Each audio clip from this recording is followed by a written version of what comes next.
Maraming salamat po sa lahat ng mga nagtitiwala kay DJ Chico, lalo na yung mga nagpapa-convert ng kanilang mga G-Gives. Hello sa inyo, thank you so much.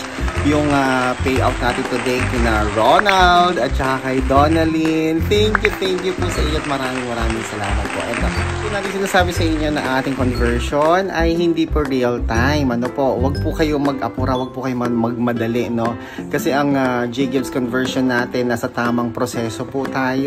At mini-make sure natin na hindi magkakaroon ng technical glitch. Kaya po, medyo may paghihintay na nagagana. Pero mabilis lang naman yun. Tignan mo si Ronald. O, diba? Karaka.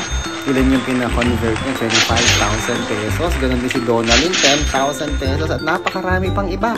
Mga kaibigan, mabilis lang ang araw, no? Kasi kung magpapa-real time kayo, napakalaki po ng kaltas, mga kaibigan. Mauubos. Biruin mo.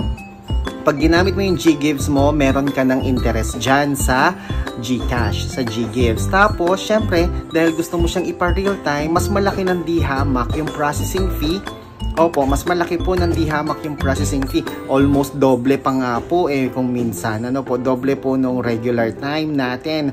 Yung regular time po natin merong paghihintay po ng ilang araw lang naman. Mabilis lang ang araw, di mo mamamalayan. Kaya kung magpapa-cash convert po kayo, doon na tayo sa regular time, mga kaibigan, no? Gusto nyo naman magpa-real time, pwede naman, kaya lang malaki po talaga yung interest niyan. Sayang po. Naku, baka lalo lang po tayo malubog sa ating pagkakautang. Kaya I always suggest na kung kaya namang maghintay, magpa-regular time na lang po kayo. Mas mura pa po yung charges dito, mga kaibigan. Kaya kung nais ninyong magpa-G-Gives convert, mag-ingat po kayo ha, dahil may mga gumagaya po kay DJ Chico ng mga Facebook account, no? Dalawa lang po ang aking Facebook account. Isang facebook.com/arellanochico at saka facebook.com/djchicoarellano. Yung iba merong arellano.chico.2023, meron pang Arellano Chico 01, may mga ganun pa. Nako, lahat po yun ay mga legit na mga scammer. Mag-ingat po kayo sa mga scammer, mga kaibigan. Minsan mura yung kanilang offer, real time daw, willing to meet up. Nako mga kaibigan, pag mga ganyan, wag po kayo magpapaniwala sa kanila.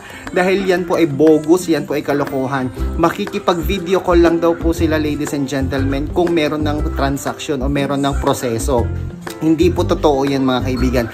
Yan po ay isang scam, yan po ay isang budol. Sa atin po, yung legit na DJ Chico, mga kaibigan, yung legit na Arellano Chico, nakikipag video call, may transaction man po o wala. Okay? Kaya mag-ingat po kayo sa mga scammers. Yung mga scammers, takot po yan sila makipag video call dahil, alam nyo na, mabubuking nyo po sila, mga kaibigan, na hindi talaga sila si DJ Chico Arellano. Okay? So mga kaibigan, mag-legit check po kayo palagi, mga kaibigan. Walang masamang magtanong, walang masamang makipag-video call dahil pera po ang pinag-uusapan dito, ladies and gentlemen. Kaya naman, i-click nyo na po yung direct link sa akin dyan sa pin. Nakapin po yan sa comment section. Yan po yung aking direct link para matulungan ko kayo na makapag G-Gives convert to cash. Okay? Ako po si Chico. Enjoy the rest of the day and God bless po.